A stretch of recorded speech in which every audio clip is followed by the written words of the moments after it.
Nous revoici pour une nouvelle Miroscopie. Après 2 mois d'interruption, et comme je sais que ça vous manquait, je me suis dit, eh bien, remettons le couvert.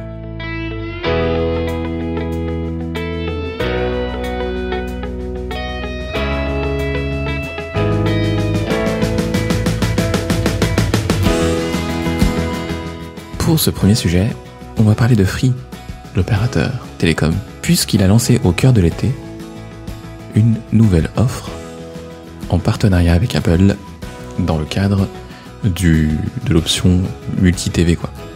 On peut désormais avoir une Apple TV à la place du Freebox Pop Player ou peu importe. Ça ouvre pas mal de possibilités puisque l'Apple TV est un produit entièrement accessible nativement puisque Apple l'a doté d'un lecteur d'écran universel qui s'appelle VoiceOver et de tout un tas d'autres fonctions d'accessibilité pour les malvoyants, pour les personnes sourdes ou malentendantes, etc.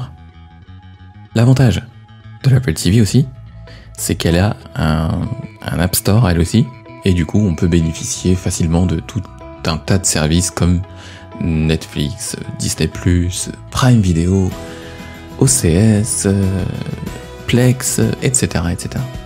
Moi j'en parle aujourd'hui parce que je pense que c'est vraiment quelque chose de, entre guillemets, révolutionnaire dans l'univers des télécoms, en France en tout cas, parce que ce soit Free ou Orange ou SFR, etc., dans le milieu de l'accessibilité, ils n'ont jamais fait vraiment d'efforts, quand même faut le dire, pour rendre leur service accessible vraiment accessible en fait. Ça va peut-être changer dans le futur, parce que la Commission européenne, elle a décidé de s'en mêler, donc il n'est pas improbable que dans quelques années ce soit une toute autre histoire, mais pour l'instant, c'est quand même assez anémique sur ce plan. J'aurais pu nommer ce sujet le jour où Free a fait de l'accessibilité sans s'en rendre compte. Parce qu'en fait, c'est vraiment le cas. Par exemple, l'application Oki qu'ils ont développée sur toutes les plateformes, sur Android, sur iOS et sur l'Apple TV, elle est quand même accessible à, on va dire, allez, 85%. On peut même dire 90% même d'ailleurs, sur l'Apple TV. Mais c'est pas grâce à Free en fait, hein. C'est juste parce qu'ils ont utilisé des éléments d'interface, enfin des éléments natifs, des choses qui sont recommandées par Apple dans le cadre du développement.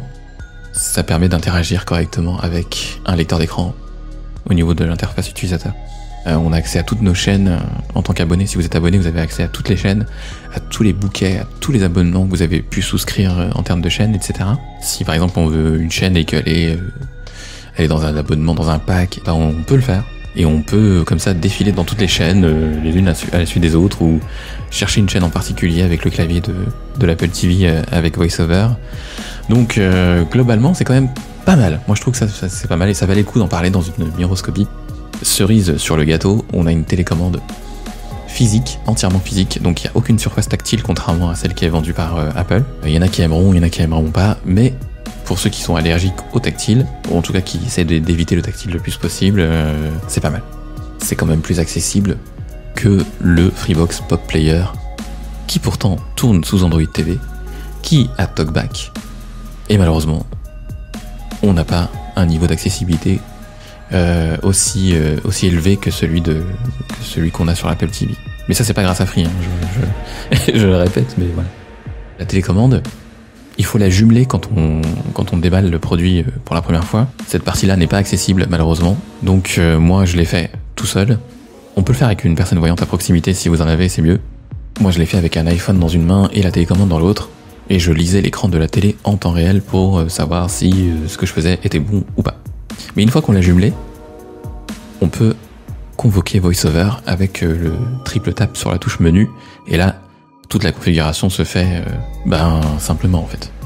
C'est une 32 Go.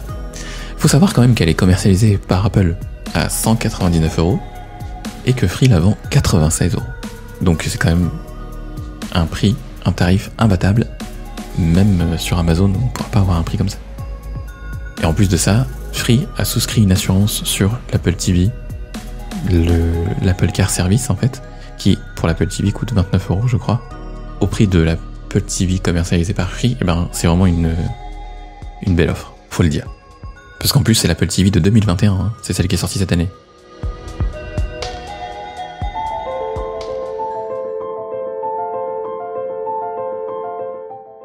À présent, il est temps de parler de la série Fondation, dont les premiers épisodes ont été diffusés par Apple vendredi le 24 septembre, donc il y a quelques jours. J'aimerais vous en parler en fait parce que c'est quand même une série, c'est un projet quand même hors norme. C'est tiré d'une œuvre littéraire de science-fiction qui est considérée comme l'une des plus grandes œuvres de science-fiction au monde, avec Dune et quelques autres. Fondation, brièvement, ça raconte l'histoire d'une civilisation qui vit au sein d'un empire galactique, une civilisation très avancée, technologiquement parlant, sauf que cette civilisation va se retrouver face à un événement de taille. Un certain scientifique va leur faire l'annonce que dans très peu de temps, leur empire va sombrer dans le chaos, dans la barbarie, pendant 30 000 années. Et que lui se propose de les aider à réduire ce chaos à 1000 ans, en préservant l'histoire de l'humanité et ses progrès dans quelque chose que lui appelle la Fondation. Cette prédiction, il a pu la faire notamment grâce à la psycho-histoire, à travers les mathématiques. Et on retrouve c'est un peu comme Game of Thrones, on a quand même pas mal de choses qui sont évoquées, le nationalisme, est-ce que la science doit primer sur tout le reste, il y a plein de thèmes qui sont évoqués en fait dans cette série. Avant que Apple ne se lance dans cette aventure, il y a beaucoup de gens qui craignaient en fait ce que pouvait bien donner le résultat de cette série. Moi j'ai eu la chance de la voir dans son intégralité la première saison, et je dois avouer que c'est quand même vraiment pas mal. Je vais pas vous parler de l'aspect visuel parce que je peux pas. Sur le plan sonore, en tout cas c'est énorme. En plus j'ai eu la chance de l'écouter en Dolby Atmos. Il y a de l'audio description évidemment, et contrairement à la plupart des boîtes comme Netflix ou comme Amazon Prime, etc., l'audio description est réalisée en multilingue, parce qu'Apple TV+, audio décrit systématiquement toutes ses séries, toutes ses productions en multilingue, et donc on a le français, on a la VF. Cerise sur le gâteau, parce qu'il y a toujours une cerise, on a l'audio description en voix centrale, ouais, du 7 points au minimum en tout cas, et la voix centrale, elle gère l'audio description, donc on n'a pas de description en stéréo, quoi. Comme dans beaucoup de pistes où l'audio description est le parent pauvre de l'œuvre en fait. Non, là, c'est vraiment pas mal. Concernant le comédien qui dit l'audio description, il y en a qui aimeront, il y en a qui aimeront pas. Moi, pour ma part, j'ai eu du mal à m'y faire parce que c'est une voix assez gutturale, encore plus grave que la mienne. c'est pour dire. Et du coup, voilà, pendant les 10 premières minutes, j'arrivais pas. Et au final, au bout d'un moment, le cerveau, il l'a intégré, et donc il a oublié la voix, et il se concentre uniquement sur le message, donc voilà, on s'en sort, quoi. Mais dans l'idéal, j'aurais aimé avoir une voix plus dans les médiums, un peu plus aiguë, une voix de femme. Moi, j'aurais préféré une voix de femme, voilà. En ce qui concerne le doublage en lui-même, pour la VF, c'est quand même vraiment excellent, moi je trouve, parce qu'on a un casting qui est très réaliste. Les comédiens, ils sont réalistes dans les rôles qu'ils interprètent en VF. Et même, par exemple, pour les voix d'enfants, ils ont pris des vraies voix d'enfants, en fait. Ils se sont pas contentés de prendre des femmes pour faire des voix d'enfants, comme dans certaines séries. Et ça fait toute la différence. Certains considèrent que c'est des détails, mais nous, qui nous focalisons sur l'aspect sonore, eh ben, ça fait la différence. Après, sur la série en elle-même, je pense qu'on est au niveau de quelque chose qui, à minima, sera au même niveau que Game of Thrones, mais je pense qu'elle risque même d'être meilleure que Game of Thrones. D'ailleurs, Apple ne s'y est pas trompé, parce a priori, il y aura 8 saisons. Donc ça veut dire qu'ils se projettent sur plusieurs années. On fait pas juste un one-shot, on fait pas un pilote, puis on voit ce que ça donne. Non. Donc à mon avis, c'est très prometteur.